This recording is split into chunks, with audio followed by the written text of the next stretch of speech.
Hello, everyone, and thanks again for joining us here on the Crypto Weather channel.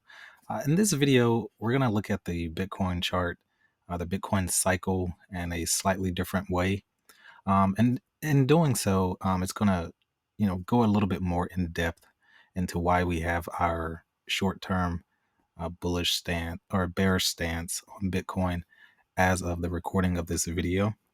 So, as we split our Bitcoin cycle into 4 seasons: crypto, spring, summer, fall, and winter, right? But we can actually go a little further and look at Bitcoin in a different way. We can actually split the Bitcoin cycle into two separate halves, right? So before the halving and after the halving, right? And so the price action that we see before the halving is driven by discounted prices, where the Bitcoin price is extremely discounted. And this is what I like to,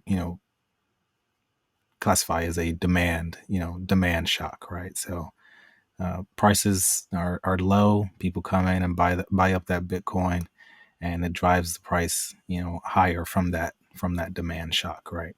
And then after the halving, right? So the second half here is the price action is driven by a supply shock, right? So because after the halving, obviously we have that we cut the flow of new Bitcoins in half, right? Which creates a supply shock and drives the price higher because we have that imbalance, supply, not, keeping up with that demand that came in here from the demand shock, right? So, and this happens every single cycle.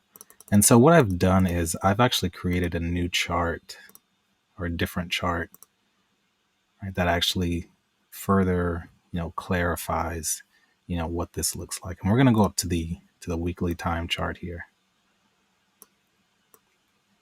so we can get a more holistic picture here of what's going on.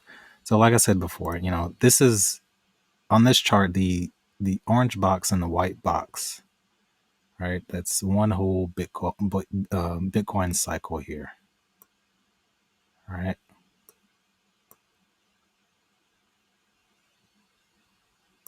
I did that one wrong. Sorry about that.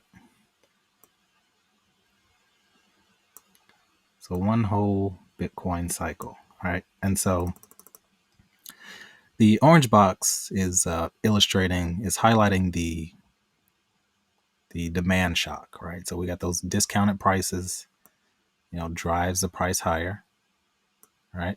And then the white box is illustrating the supply shock, right? Where we have that supply flow cut in half and drives the price higher, right? And this is every single cycle. Got our demand shock part 1, and then after the halving part 2, our supply shock. All right. And so, and in both of these cases, right, eventually, supply, catches up with demand, and then, obviously, eventually, exceeds demand. And that's what causes the price to go lower in every single cycle.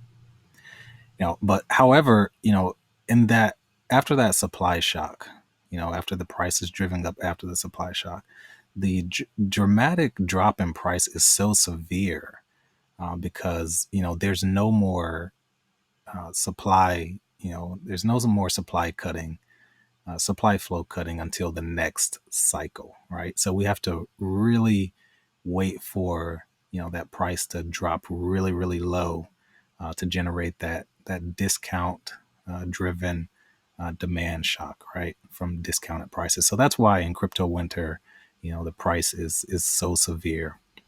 Where else in crypto, spring and summer, before the halving, that price drop isn't as severe, because that supply shock eventually comes in and catches the price from going any lower. Like as you can see here, this is a good example. In 2016, we had that price going down there, and then we got immediately caught, by the supply shock, right?